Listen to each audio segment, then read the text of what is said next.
What food do you love? I love my mom's chicken tacos. Simple, chicken and a tortilla.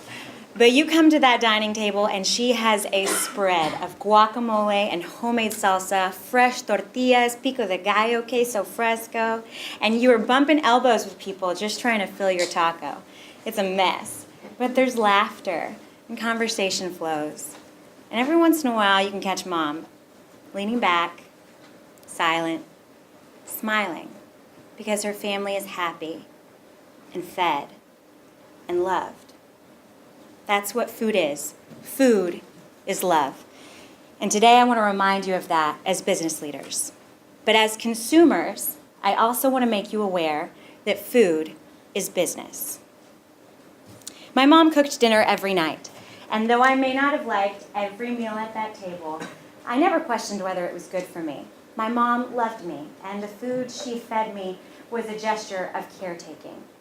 From infancy, all of our relationships with food are most influenced by those who first feed and nurture us. And over the course of our lifetime, we're socialized to associate trust with food. But can you trust every hand that feeds you? For me, it would take a personal health crisis before I discovered that no, you cannot. That once I leave my mom's dinner table, food becomes a product, and I have to evaluate it like I would any other purchase. As I got older, Mom kept cooking dinner, but I made more food choices for myself. I went out to eat with friends, bought snacks at the grocery store, the gas station, at school. And yet I never stopped to question what was in the food I was eating. Until my senior year of high school, when my mom showed me my graduation photos. I had gained so much weight, I couldn't recognize my face. My doctor checked my BMI. I was clinically overweight. I was one stage away from obesity. I felt helpless. I didn't know what to do. I didn't know what to eat. So, my freshman year of college, I kept a food diary. And I started exercising daily.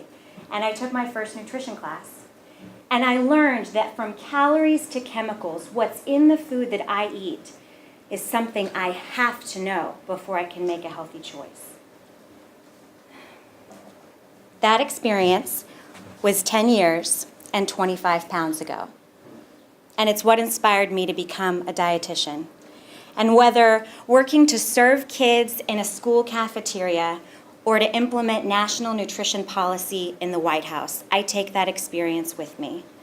The simple revelation that the majority of the food that I need is not the majority of the food being sold to me. The grocery store does not have an investment in my health and well-being the way my mom did. The grocery store is a business. Products line shelves. And at the eye level of children, they're meant to induce what's called the nag effect. Kids begging mom and dad to buy that sugary cereal. And at your eye level, boxes covered with blues and whites and greens induce feelings of peacefulness, tranquility, safety, making you think that that bag is wholesome, a healthy choice. And just as you've survived that grocery store experience, you get to the checkout aisle, welcomed by magazines, claiming to know the next great superfood or condemning the next thing you should never eat again.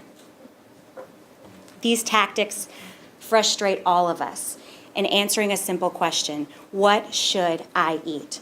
And as it turns out, 82% of Americans are confused about that question. Our struggle to eat well has serious implications. 1 in 3 adults are overweight or obese. 1 in 2 children in this generation will have diabetes at some point in their lifetimes. And diet has surpassed smoking as the #1 predictor of death and disease in this country. The confusion reaches us here in this room. I've had conversations with many of you, dispelling the misinformation about food. Paleo, sugar-free, gluten-free, all reasonable questions in a landscape of misinformation. But today, I want to give you a more important insight, a way of thinking about food that I think can frame any choice that you ever make before a purchase. And it's this: we are programmed to oversimplify the complexity of food. Your brain constantly seeks to conserve energy by eliminating the challenge of difficult choices. We are especially inclined to do this with regard to products that we want to trust, like food. We choose easy mental routes instead of complicated ones so that we can defer our mental energy for more difficult challenges. For example, we choose fast food on our way home from the grocery store. We believe those magazine covers or those commercials timed at dinner right when you're hungry and order in. We go every afternoon for an afternoon pick-me-up, grabbing a soda.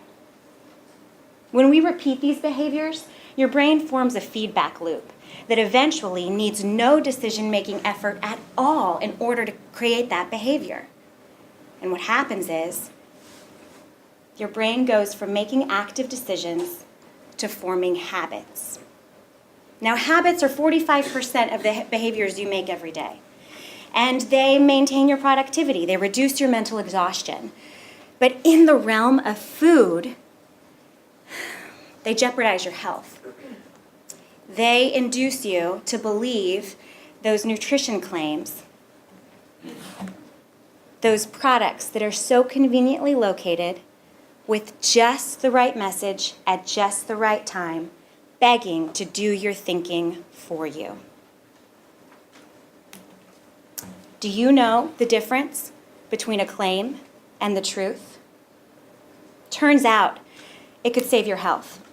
Conscious eaters not only make healthy decisions despite increases in price and decreases in convenience, they have significantly less incidence of diabetes, heart disease, and cancer.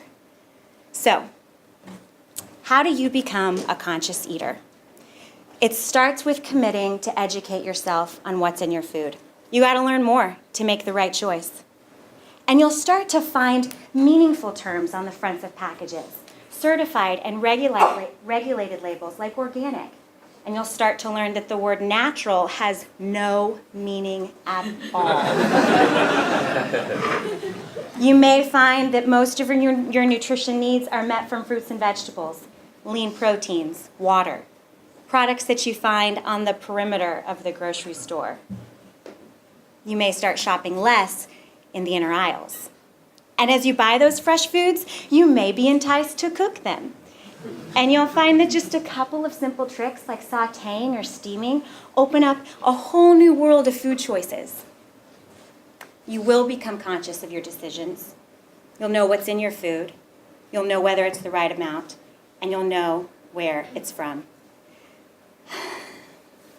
This is my hope, my aspiration for the nation, that if each one of us makes one more conscious choice, our collective demand will generate systemic change across our entire food environment, and that our farmers and our supply chain managers, our manufacturers and our grocers will respond with more accessible, more affordable, nutritious choices for everyone.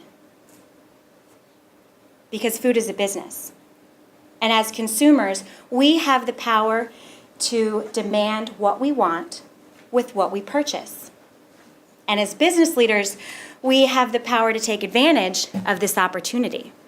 Healthy demand is already increasing. 82% of consumers want to see healthier products from companies. And 70% of CPG sales in recent years came from offering those healthy options.